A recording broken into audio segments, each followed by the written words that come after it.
क्या आप भी नीट 2027 की तैयारी कर रहे हो? फिजिक्स को लेकर काफी कंफ्यूजन है कि फिजिक्स को कैसे पढ़ा जाए, कहां से क्वेश्चन प्रैक्टिस किया जाए, कितना रिवीजन किया जाए, एनसीईआरटी की बैक एक्सरसाइज किया जाए, एनसीईआरटी रीड की जाए, शॉर्ट नोट्स कब बनाए जाए, पर चैप्टर कितने क्वेश्चन किए जाए। आज की वीडियो में इसी टॉपिक पे बात करने वाले हैं। फिजिक्स को कैसे पढ़ा जाए, कहां से क्वेश्चन प्रैक्टिस की जाए, कौन सी बुक सॉल्व की जाए कि रीनीट 2026 जैसे हार्ड पेपर को हम टैकल कर पाए। तो चलिए स्टार्ट करते हैं। हेलो दोस्तों, स्वागत है एक बार फिर से आपके अपने चैनल गोला भाई में। सबसे पहले आपको एक काम करना है, फिजिक्स को लेकर जो भी आपके दिमाग में हुआ बैठा पड़ा कि फिजिक्स बहुत हार्ड होती है, बहुत हार्ड होती है, सबसे पहले आपको उसको निकाल देना। क्योंकि अगर आपके दिमाग में ये हुआ बैठा रहेगा कि फिजिक्स बहुत हार्ड होती है, बहुत हार्ड होती है, तो हम लिटरली फिजिक्स नहीं कर पाओगे। तो सबसे पहले तो ये बिल्कुल निकाल देना दिमाग से कि फिजिक्स बहुत हार्ड है। फिजिक्स बहुत ही कॉन्सेप्चुअल सब्जेक्ट है। अगर हम कॉन्सेप्ट बिल्ड करते जाएं शुरू से स्टार्टिंग, तो फिजिक्स हमारे लिए बहुत आसान होने वाला है। वो कैसे आसान होने वाला है वो मैं इस वीडियो में बात करने वाला हूँ। देखो, फिजिक्स के लिए सबसे पहले जरूरत होती है एक टीचर की, फिजिक्स के एक अच्छे टीचर की। तो सबसे पहले हमें एक अच्छा टीचर चूज कर लेना है, और टीचर चूज करने के बाद हमें उसके लेक्चर सारे देख लेना है। लेक्चर देखने के साथ साथ उसके नोट्स बनाने हैं, सारे क्वेश्चन लिखने हैं नोट्स में। वो क्यों लिखने हैं? क्योंकि वो रिवीजन के टाइम हमारे काम आएंगे।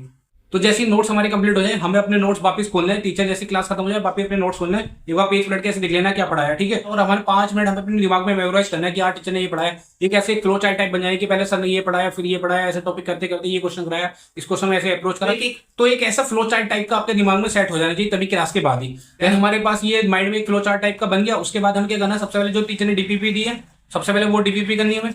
तो डीपीपी कर ली। डीपीपी करने के बाद जो सर ने क्लास में जो तुम्हारे क्वेश्चन लिखवाए इंपॉर्टेंट क्वेश्चन, क्योंकि टीचर भाई उसको एक्सपीरियंस है, वो टीचर वही क्वेश्चन लिखाता है जो बहुत इंपॉर्टेंट हो, अच्छे कॉन्सेप्ट हो। तो उन क्वेश्चन को हमें वापस घर आके एक बार खुद से सॉल्व करके देखना है, ठीक है। वो क्वेश्चन सॉल्व हो गए, देन हमें क्या करना है, हमें कोई एक्स्ट्रा बुक करने की जरूरत नहीं है कि एससी वर्मा करूं ये करूं। पहले हमें कॉन्सेप्ट बिल्डिंग पे काम करना है, लेक्चर देखने, नोट्स बनाने, डीपीपी करनी। देन हम उसके बाद कोई भी एक मॉड्यूल, एलन को उठा लो, आकाश का उठा लो। मैंने पर्सनली एलन का मॉड्यूल किया था, आकाश का भी किया था कुछ कुछ चैप्टर के लिए, लेकिन मैंने मोस्टली एलन का किया था। और एलन में एक्सरसाइज फर्स्ट की थी। तो एलन की एक्सरसाइज फर्स्ट करने के बाद आप जाओगे पीवाईक्यू पे, नीट की पीवाईक्यू। नीट की पीवाईक्यू कौन सी बुकें लेनी है? वैसे तो ऑलमोस्ट सारी बुक में पीवाईक्यू सेम ही रहते हैं, फिर भी अगर कौन सी बुक लेनी है, कोई मेरे को बुक अगर स्पॉन्सर करेगा तो मैं बता दूंगा।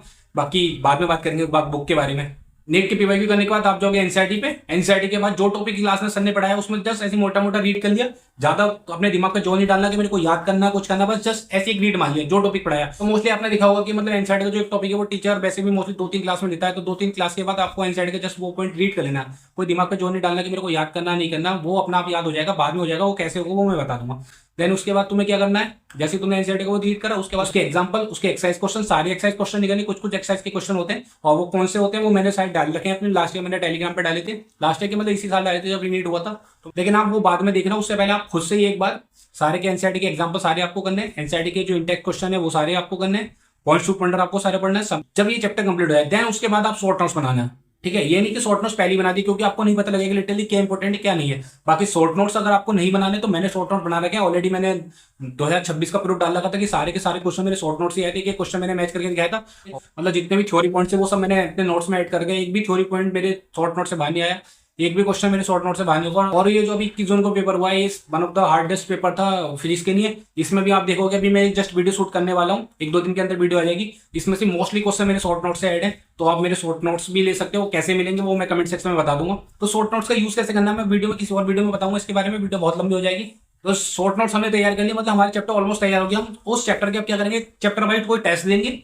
तो टेस्ट देने के बाद हमें कुछ इंपॉर्टेंट टॉपिक्स मिलेंगे, इंपॉर्टेंट फैक्ट मिलेंगे। तो उसको क्या करना है, सिंपल सा हाईलाइट कर देना, अपने शॉर्ट नोट्स में ऐड कर देना। तो ये तो हमारा फिजिक्स का क्या सीक्वेंस रहना चाहिए, कैसे कैसे हमें सॉल्व करना चाहिए। आपको कोई भी एससी वर्मा या कोई भी अदर बुक वगैरह भी कोई सॉल्व नहीं करनी है।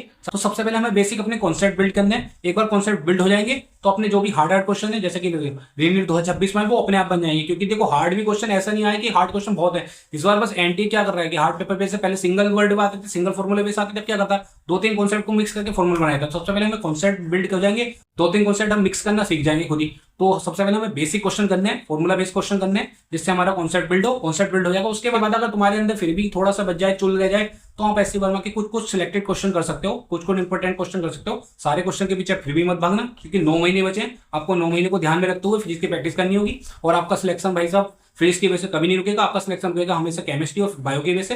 तो आपको मोस्टली फोकस अपना बायो केमिस्ट्री पे करना है। फिजिक्स के लिए जितना मैंने बताया ये मोर देन सफिशिएंट। अगर आपने इतना ही कर लिया तो आपकी समझ लो फिजिक्स ऑलमोस्ट तैयार हो गई। तो अगर आपको और भी कुछ पूछना हो कि किस टीचर से पढ़ना चाहिए, किससे नहीं पढ़ना चाहिए, मैं उसकी एक अलग से वीडियो बना दूंगा कि मैंने किस टीचर से पढ़ा था, ठीक है। मेरे को कमेंट सेक्शन में बताना कि आपको टीचर की लिए वीडियो चाहिए या नहीं चाहिए। क्योंकि मैं ऑलमोस्ट ऑनलाइन में जितने भी है ना, मतलब ऑलमोस्ट सभी टीचर से मैंने ट्राई करके देख चुका है। फिर जिन टीचर के साथ मेरी बॉन्डिंग बनी, मैंने उनके साथ कंटिन्यू करा। बाकी आपके और भी कोई डाउट वगैरह बचते हो तो कमेंट सेक्शन में जरूर बताना, मैं अगली वीडियो उस पर बनाने की कोशिश करूंगा। चलो फिर ठीक है, मिलते हैं, बाय बाय।